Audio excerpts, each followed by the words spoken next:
lower lat, there's a couple exercises I teach where the back is rotated over when you're pulling. Instead of pulling it up like this, I'm pulling it down. And so pulling it down is gonna make more of that insertion from the lower back. If you've got bad shoulders like this person's talking about, the first thing you gotta do is, like, first of all, you change your nutrition plan where you're feeding both the muscular body that you have and the connective tissue body that you have. And Nick won the New York Pro yesterday, Nick Walker, and I congratulated him, man.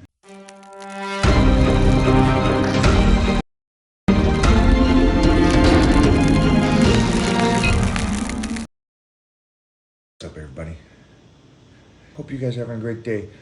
We're just finishing up all my one-on-one clients that we work with, getting ready to touch base with all the Titans around the world in the Titan crew. Hi guys, how you guys all doing today? What is happening? What is happening? So we are going to either today or tomorrow jump on with Lee Priest, who's like one of my favorites to talk to. Hello, Egypt. We will be out there this year in Egypt. So I'm looking forward to that. My vitamin line launched, as you guys know, and we will be, well, we're already in the Middle East, but we're going to come out there and say hello to everybody. So that'll be a great, great thing, man. So I hope to see all of you guys out there. Man, I tell you this, though. I got some serious sleep today.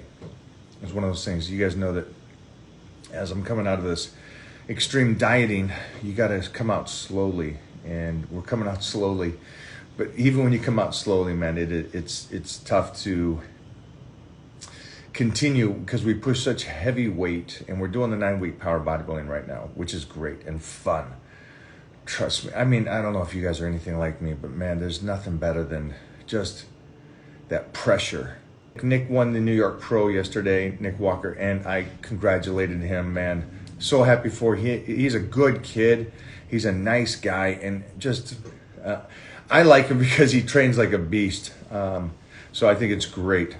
Sleep and just take care of myself, man. That's the number one thing. That's why I think health-wise and youth-wise, and why my joints feel the way they do. You know, besides the way I train and everything, it's some of the best stuff that we train smart, we train hard.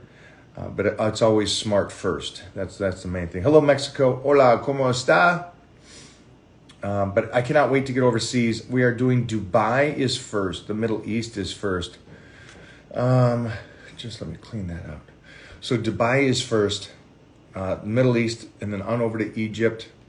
I would love to get down to Brazil. Love to get down to Brazil. I'll talk to my partners about Brazil, see what we got going there. Anybody else get a nap on their Sundays?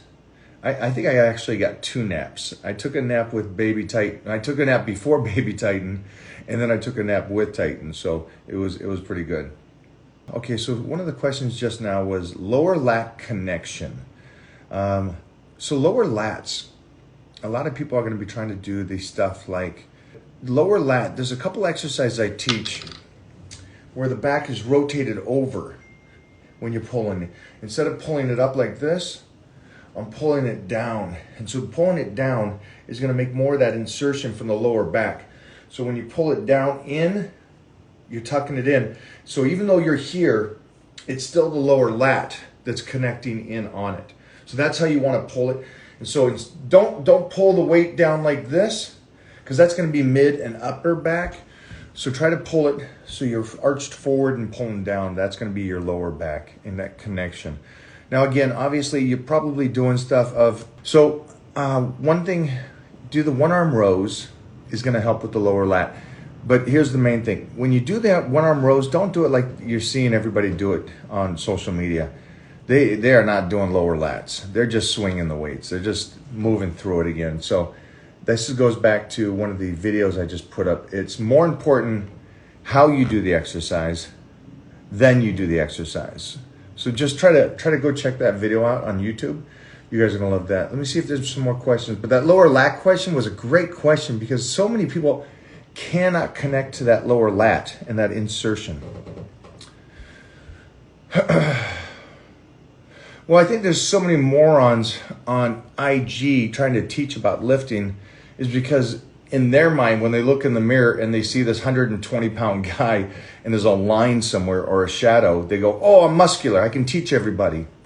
when my 2-year-old is more muscular than most of them. So it's one of those things, and it's unfortunate.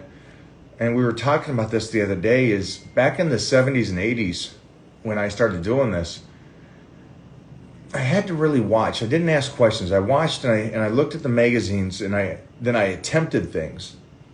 And by doing that, by attempting it and trying to connect to what they were speaking about, I think it just made a different person. Where all people do today now on social media is they see an exercise. First thing they do is they ask, "Hey, what does that do?" Don't ask.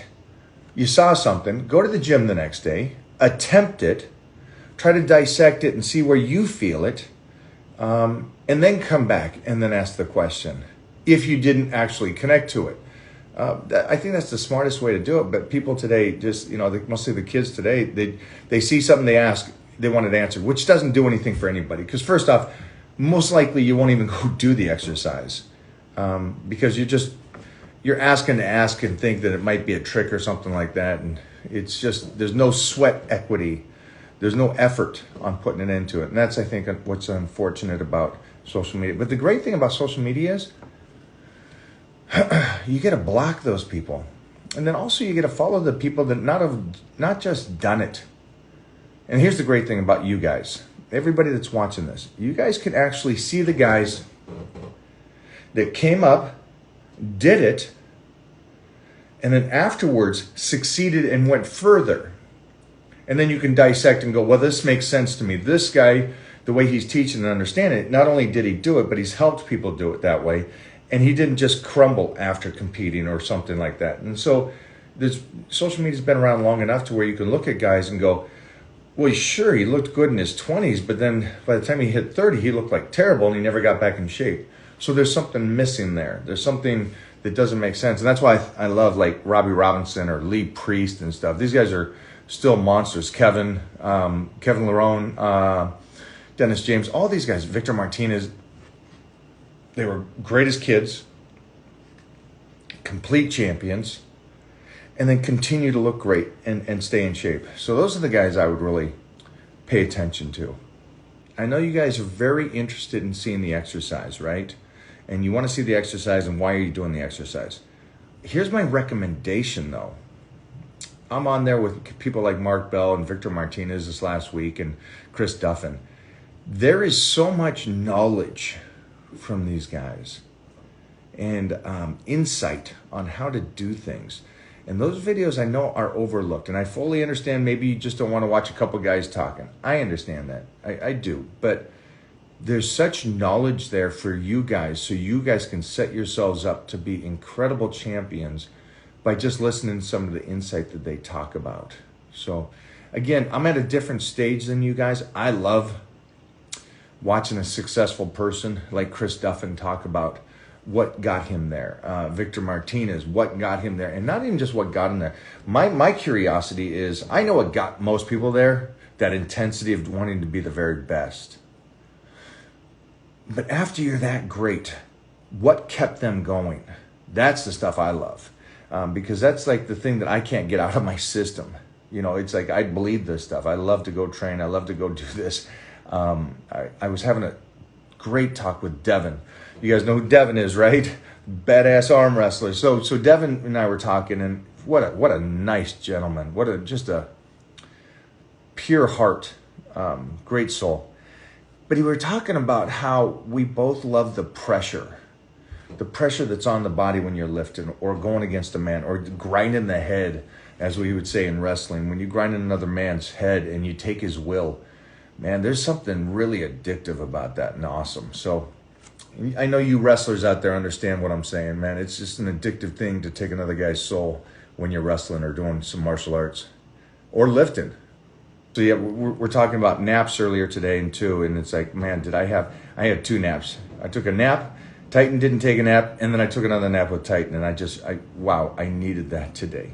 I will be taking off to Arizona here this week. I'll be doing the IFBB Pro TV show with Sean Ray and Bob Ciccarelli, and we're going to be going into depth about just training over the decades and stuff. These are a couple guys that were, well, it's funny, all 3 of us were like in the magazines by the mid 80s. Whew. before most of you guys were born. So we were in there. So we'll talk about all the training and how we got here. Oh, here's a great question here. It says, how did me and Heath Evans meet? Heath Evans was, you guys know, 10-year vet on football. And then he went from NFL football to the TV network. And so when he was on the TV network, there's Titan if you can hear him. So when he was on the TV network, I saw that he was doing the bench press, right? And so a friend of ours kind of got us in touch with each other, and then I kind of challenged him to come out and bench with me. And so he came down and we did the bench off. So I think he got like 44 something in that range, and then I got I did right before he was there 54. Or no, he was there when I got 54. But it was great, and just that kind of competitiveness made it click. And then there's also just that he's a great human. And a good guy, and he pushes me in the gym. And we had so many similarities growing up in the way that we ate, how big we were as junior high school and high school kids. You guys know that by the time I was 15 years old, I was 275 pounds and already beating men in powerlifting meets. So it was one of those things that his dad was the same way, really pushed him.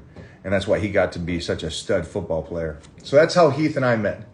Shoulders and protecting your shoulders. So a lot of the stuff I talk about, I wish you guys would understand or dissect this or ingest this. I talk about, most of my training is about keeping the joints healthy. So when I talk about the weights, the range of motion, the way I do it, that's all about keeping the joints healthy. So now here's the problem. Maybe you just started watching me. Maybe you just started doing my training plans. Maybe you just started doing this or eating the way that I recommend you eat, where you're feeding not just the muscle, but you're also feeding that proteins to the connective tissue. So you're both strong muscular-wise and joint-wise and connective tissue-wise. Those are the important parts. But now if you got bad shoulders like this person's talking about, the first thing you got to do is like anything, man. You got to change those. Hey, Titan. Hey. What? What? He said, just woke up. He just woke up. Yeah. So one of the things I would recommend is that, first of all, you change your nutrition plan. Get over to the Titan meal plan and get on my meals to where you're feeding both the muscular body that you have and the connective tissue body that you have. And those proteins are different. So just remember, there's muscle building proteins and then there's connective tissue proteins. And then you got to feed your body both of those. And so let's start rehabbing those shoulders to get them better. In the meantime, I would, until you get the nutrition on point, kind of go easy on your shoulders right now until those things heal up, which will heal up eating correctly. Okay? Hopefully that helped.